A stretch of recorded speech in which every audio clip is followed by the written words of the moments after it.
अष्टसखा मनोरथ है, तो अष्टसखा के बारे में जितना मैं जानती हूँ वो मैं आपको बताऊंगी।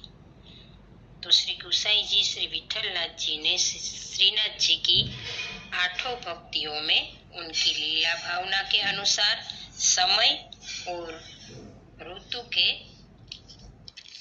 रागों द्वारा कीर्तन करने की व्यवस्था की थी। अपने 4 और अपने पिताजी के 4 भक्त गायक शिष्यों थे, उनकी मंडली उसने संगठित की थी।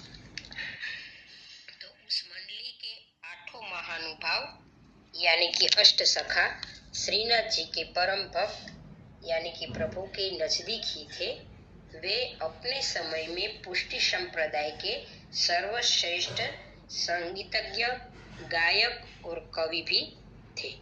उनके निर्वचन से श्री गोस्वामी विठलनाथ जी ने उन पर मानो अपने आशीर्वाद दिए थे, तो मौखिक छाप लगाई थी, जिससे वे अष्टछाप के नाम से प्रसिद्ध हुए। पुष्टि संप्रदाय के भावना के अनुसार वे श्रीनाथ जी के 8 अतरंग सखा थे, जो उनकी समस्त लीलाओं में सदैव उनके साथ रहते थे, उनके पास रहते थे, तो उन्हें अष्टसखा कहा गया है। तो ये अष्टसखा श्री वल्लभाचार्य जी और श्री गोसाई जी विठलनाथ जी शिष्य को बोला गया है।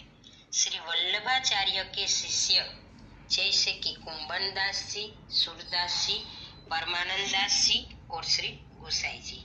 श्री विठलनाथ जी के शिष्य गोविंद स्वामी, चित्त स्वामी, चतुर्भुज दास जी, नंददास जी।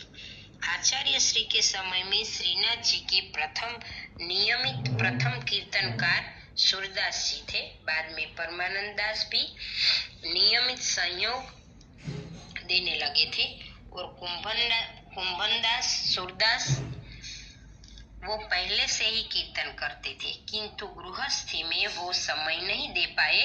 इस प्रकार श्री महाप्रभु जी के समय सूरदास और परमानंदास नियमित रूप से श्रीनाथ जी की सभी झांकियों में कीर्तन करते थे और कुंभनदास अपने अवकाश के अनुसार उनको सहयोग देते थे। अधिकारी कृष्णदास जी भी सुविधा में भाग लिया करते थे।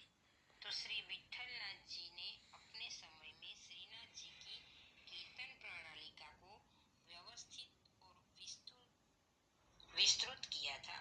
अतः 8 समय की झांकियों में अलग अलग कीर्तनकार नियुक्त किए गए थे। इस प्रकार अष्टसखा एक दूसरे को सहयोग देते थे।